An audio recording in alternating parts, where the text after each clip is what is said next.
Pernah nggak sih kepikiran gimana caranya sebuah kode bisa jadi begitu fleksibel dan rapih?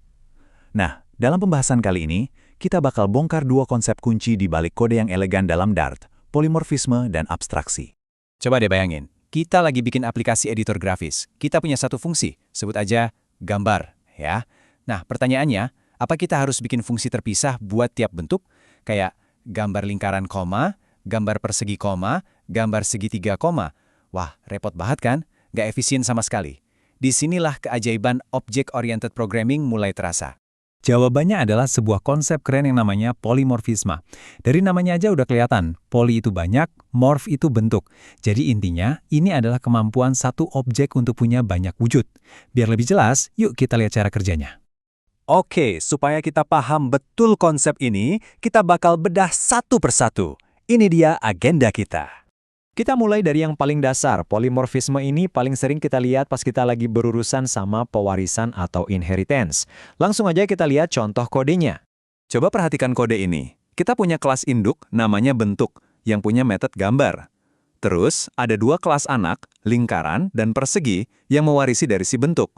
Nah, masing-masing kelas anak ini punya implementasi gambar versi mereka sendiri. Ini yang kita sebut dengan override.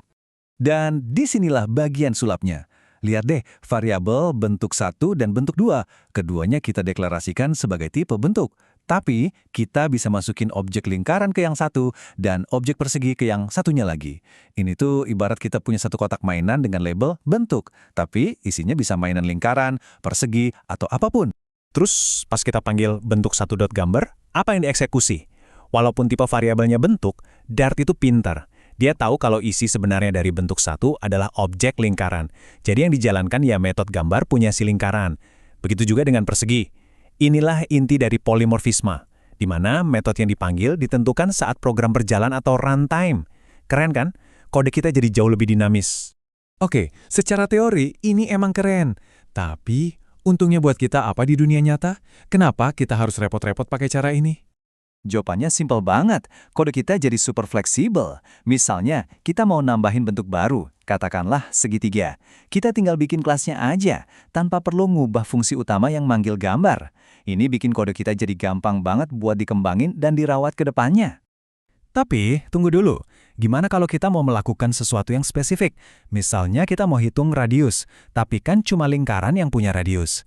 Nah, kita butuh cara buat ngecek, ini objek bentuk yang lagi kita pegang, beneran lingkaran bukan sih?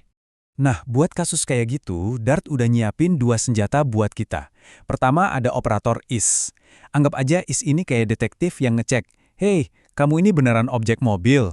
Kalau jawabannya iya, baru kita pakai senjata kedua, S. Operator S ini kita pakai buat casting, atau gampangnya, kita bilang ke program, "Oke, perlakukan objek ini sebagai mobil," supaya kita bisa akses metode-metode khususnya kayak klakson ini. Oke, polimorfisme udah bantu kita ngelola berbagai jenis objek. Sekarang, kita naik level dikit. Kita akan bahas cara membuat cetak biru atau template untuk objek-objek kita. Inilah yang disebut abstraksi. Coba pikirin, pas kita nyetir mobil, kita kan cuma perlu tahu cara pakai setir, gas, sama rem kan? Kita nggak perlu pusing mikirin gimana mesin di dalamnya bekerja, gimana pembakarannya terjadi. Nah, itulah inti dari abstraksi. Fokus ke apa yang bisa dilakukan, bukan bagaimana caranya.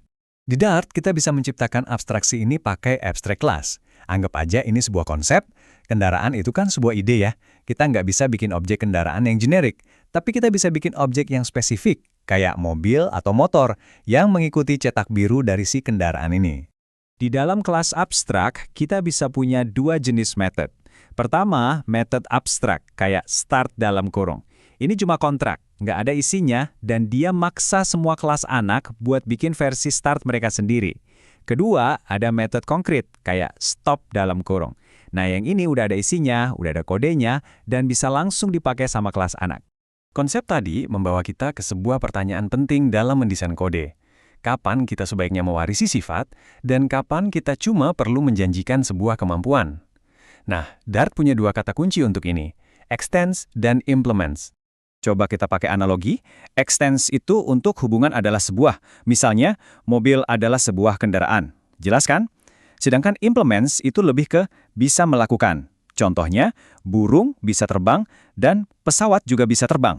Mereka bukan jenis yang sama, tapi mereka sama-sama punya kemampuan untuk terbang.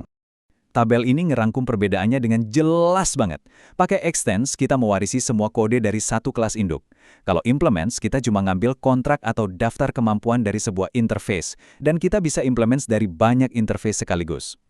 Oke, bahasan terakhir kita, gimana kalau kita butuh sebuah fungsi atau properti yang nggak nempel ke satu objek spesifik, tapi nempel ke kelasnya itu sendiri? Nah, disinilah kata kunci static masuk.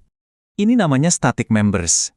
Konsep ini cocok banget buat bikin fungsi-fungsi bantuan atau utilitas, atau buat nyimpen konstanta yang nilainya selalu sama untuk semua objek. Contohnya ya nilai pi dalam matematika. Lihat deh contohnya. Kita nggak perlu bikin objek, new mathutils dulu buat akses pi, atau method add. Kita bisa panggil langsung dari nama kelasnya, mathutils.py. Simple dan efisien banget kan? Apalagi untuk fungsi yang nggak butuh data dari sebuah objek. Jadi kita rekap sedikit ya, polimorfisme itu ngasih kita fleksibilitas. Kelas abstrak itu ngasih kita cetak biru atau template. Dan interface atau implements itu ibarat kita menandatangani kontrak berjanji kalau kelas kita punya kemampuan-kemampuan tertentu. Dengan paham polimorfisme dan abstraksi, kita nggak cuma belajar nulis kode, tapi kita belajar cara berpikir buat ngerancang software yang rapi, kuat, dan gampang dikelola. Nah, sekarang pertanyaannya buat Anda, proyek keren apa yang bakal Anda bangun dengan kekuatan baru ini?